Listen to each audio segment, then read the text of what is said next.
Margot Faudéré, vous parliez de promesses de campagne. Voilà une autre promesse, celle de Jacques Chirac en 1990. On devrait enfin pouvoir se baigner dans la Seine en 2024. Plusieurs épreuves des Jeux Olympiques se disputeront d'ailleurs dans le fleuve parisien, et cela en partie grâce aux stations de traitement des eaux pluviales. Justement, aujourd'hui, la ministre des Sports, Amélie Oudéa-Castéra, inaugurait celle de Champigny-sur-Marne. Quel est le principe, Cyril de la Morinerie ?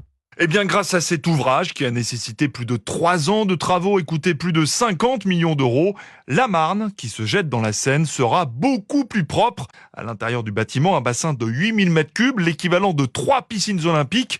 L'eau est filtrée puis renvoyée 500 mètres plus loin dans la Marne, explique le président du département du Val-de-Marne, Olivier Capitagno. Cette eau est traitée par UV, c'est-à-dire par une solution naturelle, ce qui permet d'éliminer à la sortie 99,9% des bactéries.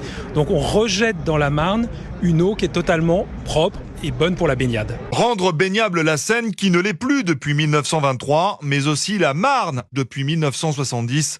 C'est l'objectif du gouvernement, insiste le ministre de la Transition écologique et de la cohésion des territoires, Christophe Béchu. Dans la région la plus dense de France, là où on a le plus d'habitants qui vivent à proximité de fleuves, qu'on puisse faire en sorte que ces fleuves deviennent les lieux naturels de rafraîchissement pendant l'été. C'est aussi un endroit de brassage, de convivialité. Et dans un an, il y aura 32 sites de baignade, dont 3 dans Paris intramuros. Cyril de la Morinerie qui va donc se baigner dans la Seine.